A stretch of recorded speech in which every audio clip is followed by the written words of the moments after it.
दोस्तों, आप सबका हमारे YouTube चैनल पर हार्दिक स्वागत है। देखिए, कहा जाता है कि भारतवर्ष की जो विविधता है उसे और स्पेशल बनाती है। विविधता में एकता ही हमारे देश की सबसे बड़ी ताकत। विविधता में एकता जीवन में उसी प्रकार से मिली हुई है जैसे शरीर में रक्त मिला रहता है। जिस प्रकार से बिना रक्त के जीवित रहना संभव नहीं है, उसी प्रकार से बिना विविधता के भारतवर्ष का जीवित रहना संभव है। भारतवर्ष के विभिन्न भागों में अलग अलग प्रकार का मौसम है।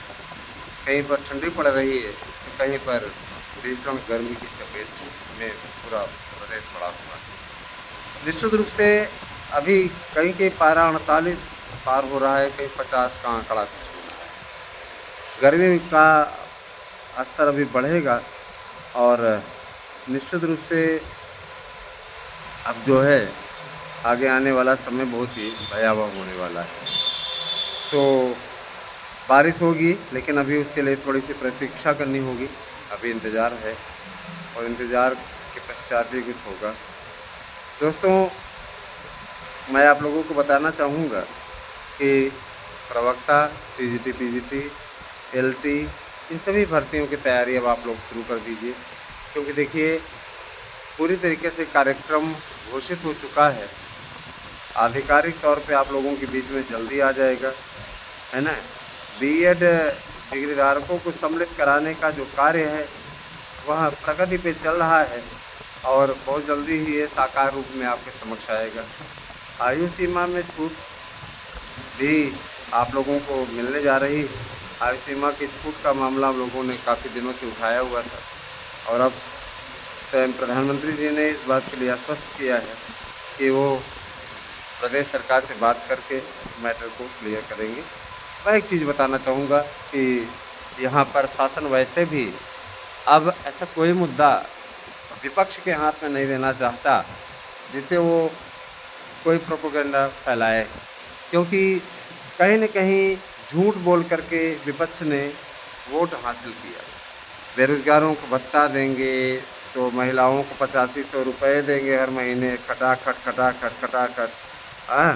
और मिला कुछ नहीं किसी को कुछ। मुस्लिम महिलाएं जा कर के, क्योंकि उनके कोर वोट होते हैं, वो लोग कोर वोटर होते हैं। इस बार एक तरफा वोटिंग हुई है। सरकारी कर्मचारी, है ना, उनको पेंशन चाहिए थी तो सरकारी कर्मचारी पूरी तरीके से सपा को, कांग्रेस को वोट किए। उनको पेंशन चाहिए थी, पेंशन भी नहीं मिली, सरकार भी बीजेपी की बन गई। वोट तो पूरा उनको मिला लेकिन पेंशन नहीं मिली बेचारों को, है ना। हमारे साथ के भी कई बेचारे हैं, उनको पेंशन नहीं मिली, पेंशनवा पाते रह गए। हम कहे यार जो मिल रहा है उसे भगवान का प्रसाद समझ के वो करो, है ना। निकम्मेपन की फीस लोगे क्या? कोई काम नहीं करना, जाके बैठ करके व्हाट्सएप चलाना और पेमेंट पा रहे हैं 60-65 हज़ार, 70 हज़ार, है ना। कई तो जो बहुत पुराने हो गए हैं वो इतना ज़्यादा पा रहे हैं, 1 लाख तक वेतन पा रहे हैं। इसके बाद भी पेट नहीं भर रहा है अभी भी उनको, और कर्म करने के लिए कह दो तो पढ़ाने में मिर्गी आती है, पढ़ाना नहीं चाहते। मैं ये कहता हूँ कि 99% वर्तमान समय में निकम्मे सरकारी कर्मचारी हो गए हैं। इनको किसी भी प्रकार से, भले सरकारी कर्मचारी के इदारे में हूँ, सरकारी कर्मचारी हूँ, लेकिन मैं स्पष्टता कह देना चाहता हूँ कि पेंशन, पुरानी पेंशन नहीं बहाल होनी चाहिए। सरकार का अनर्गल का धन खर्च होता है ना। और फिर आप 60 साल तक जियोगे, इसकी क्या गारंटी? अब तो गवर्नमेंट को, मेरे विचार से गवर्नमेंट ने जो ये नीति बनाई है हम उसका भी सपोर्ट करते हैं। अगर गवर्नमेंट ने ये कर दिया कि 50 साल पे रिटायर, 18 साल से फार्म भरना शुरू करो, 12वीं पास के बाद में उसी के साथ में आपको डिग्री मिल जाए, फॉर्म भर सको, तो ये बहुत अच्छी पहल होगी, ये बेहतरीन होगी। और आने वाले समय में होने वाला है। कहीं योग्यता 12वीं पास ही है। अपने आप में आश्चर्य, यूपी में क्यों स्नातक रख दिया गया है? नई शिक्षा नीति में इस प्रकार की बातें बदलेगी। और देखिए, निजीकरण होना चाहिए। सरकारी विद्यालयों का भी निजीकरण होने जा रहा है। ये बहुत ही अच्छी बात है, क्योंकि देखिए प्राइवेट संस्थान में पढ़ाने वाले जितने भी हैं बेचारे मेहनत करते हैं, लगे रहते हैं, लेकिन यहाँ सरकारी वाले पढ़ाते नहीं। हमारे साथ में कई ऐसे आते हैं जो सिर्फ पूरा दिन किसी प्रकार से टाइम पास करते हैं और उसके बाद में 1-2 पीरियड पहले ही चले जाते हैं, है ना। उनके लिए नियम धता है, नियम का कोई अनुपालन नहीं, कोई नियम का नहीं। मनमाना तरीके से अपने हिसाब से वो अपनी बातों को करते हैं। दोस्तों, आप लोग पीजीटी के नोट्स बुक करके हमारे यहाँ से शानदार सफलता अर्जित कर सकते हैं। मैं आपको अवगत कराना अपना कर्तव्य समझता हूँ। देखिए हमारे यूट्यूब चैनल्स, जो हंसी की पाठशाला यूट्यूब चैनल था उसको मैंने कॉमेडी की पाठशाला कर दिया है। उसका नाम कॉमेडी की पाठशाला पे सर्चिंग में जल्दी से आ जाएगा, जबकि हंसी की पाठशाला में ऐसा नहीं हो पा रहा था। हंसी की पाठशाला में कुछ और ही चीज़ें आ रही थी, और ही बेवकूफ़ लोगों की शक्ल आ रही थी, तो हमने उसको कॉमेडी की पाठशाला कर दिया है। अब आप लोग कॉमेडी की पाठशाला चैनल को सब्सक्राइब कीजिएगा। सुबी शॉर्ट्स मेरी फ्रेंड हैं सुबी, उनके चैनल को आप सब्सक्राइब कीजिए, सुबी शॉर्ट्स के नाम से है। और मैं आपको बताना चाहूँगा कि ASM न्यूज़ आराध्या चैनल को भी आप लोग सब्सक्राइब कीजिए। चैनल में आप लोगों को, है ना, ये यूट्यूब चैनल आप लोगों की आकांक्षाओं पे सबसे पहले खरा उतरा है। सबसे पहले हमने इसी यूट्यूब चैनल को बनाया था, मार्गदर्शन अकादमी नाम से। दोस्तों देखिए, शिक्षक भर्ती के लिए जो भी बंधुवर हमारी तैयारी कर रहे हैं या सिपाही भर्ती के लिए तैयारी कर रहे हैं, आपको आज तक सफलता नहीं मिली, आप हमारे नोट्स लीजिए, उसे पढ़िए, आपको 100% सफलता देने की गारंटी हम देते हैं। और नोट्स लेने के लिए आपको साधारण से काम करना है। 8115998001 यह हमारा व्हाट्सएप नंबर है, और आप इस व्हाट्सएप नंबर पर अपना एड्रेस पिन कोड सहित प्रेषित कीजिए। फीस इसी नंबर पर पेमेंट कीजिए, गूगल पे नंबर है। उसके पश्चात फिर हमारे पास में बताइए कि आपको कौन से विषय का नोट्स चाहिए, आपको नोट्स 3 दिन के अंदर मिल जाएगा। दोस्तों, शिक्षकों की भर्ती अब जो है सही तरीके से होगी, क्रमबद्ध तरीके से। और कहा भी गया है कि समयबद्ध तरीके से भर्तियाँ कराई जाए, एक क्राइटेरिया बनाया जाए, एक समय बनाया जाए, जिसके बाद अब भर्ती कराई जाए, किसी प्रकार कोई बहाना न किया जाए।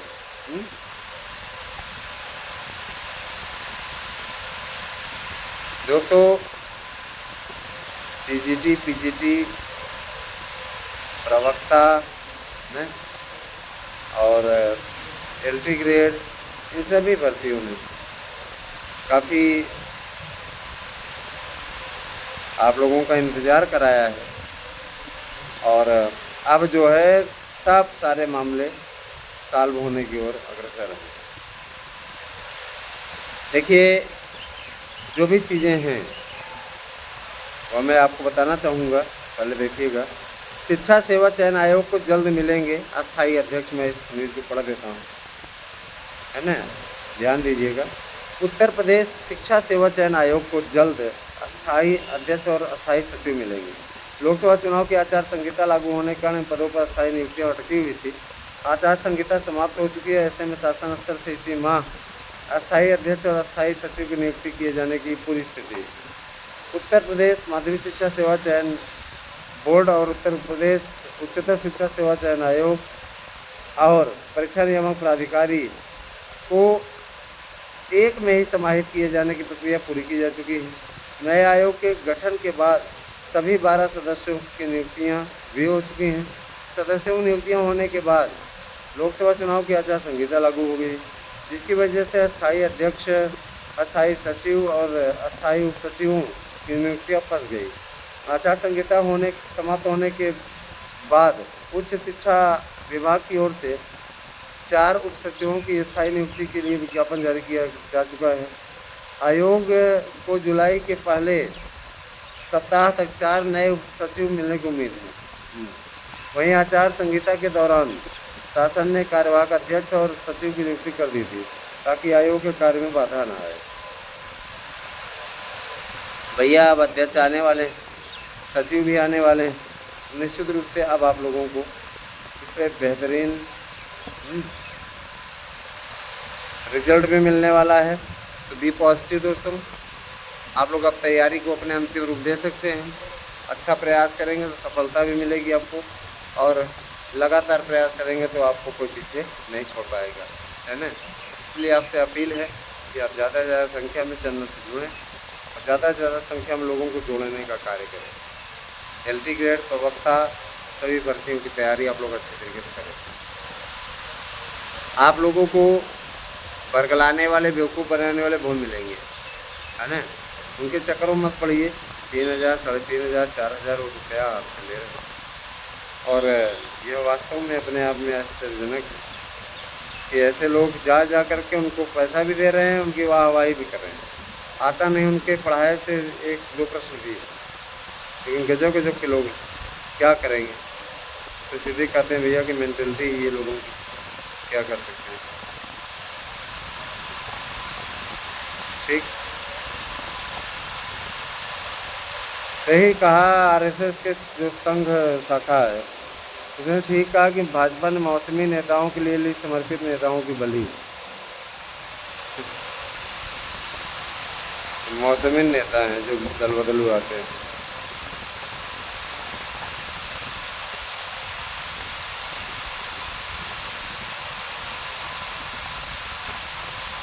देखिए दोस्तों, TGT, PGT, प्रवक्ता सभी भर्तियों के लिए ना निश्चित रूप से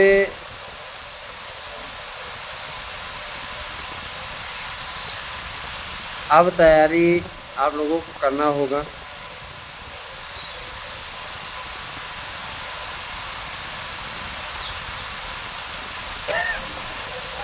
क्योंकि माना जा रहा है कि इसकी परीक्षाएं जो हैं वो जुलाई माह में संपन्न हो जाएंगी। तो आप लोग तैयार हो जाइए। अब आप लोगों को खुशखबरी मिलने वाली है ना।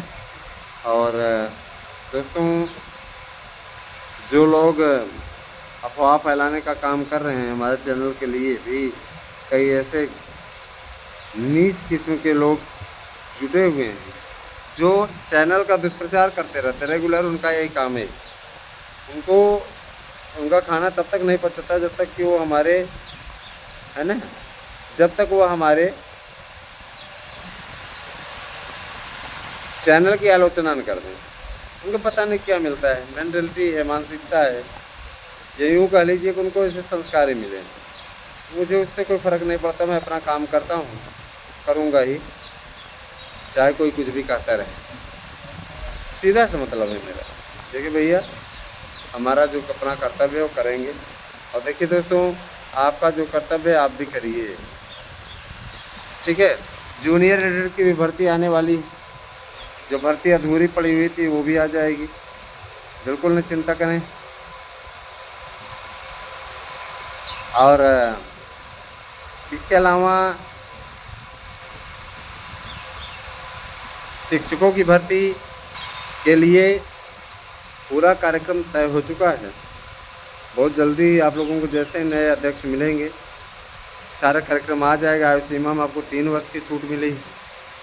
और इसके अलावा जितना आप लोगों को जो भी प्रॉब्लम थी, बीएड वालों के सम्मिलित होने की घड़ी अब आ गई और इंतज़ार आपका समाप्त हो गया है।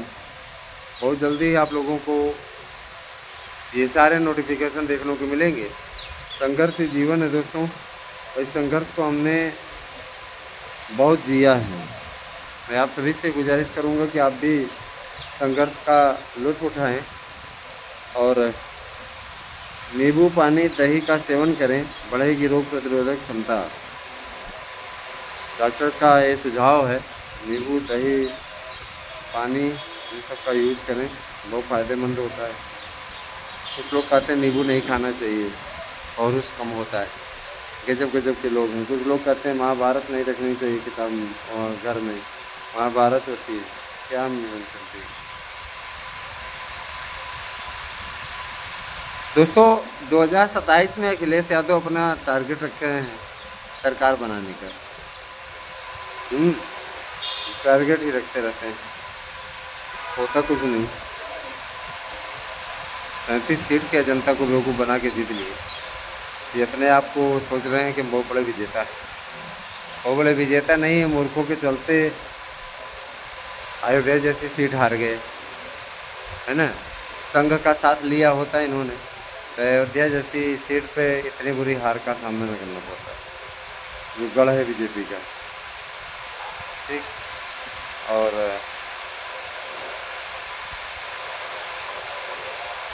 देख लीजिए ये स्थिति। पप्पू का ये कहना है कि प्रियंका लड़ती 3 लाख वोटों से हार जाते मोदी, तो जाके ट्राई क्यों नहीं की। प्रियंका लड़ जाती, जमानत जब्त करा के चली जाती।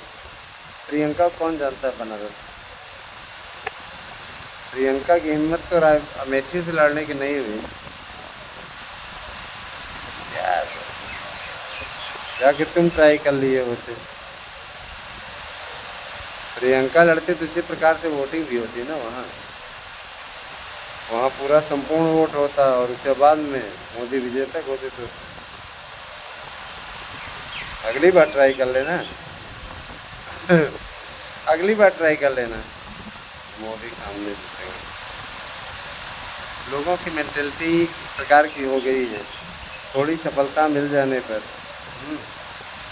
निश्चित रूप से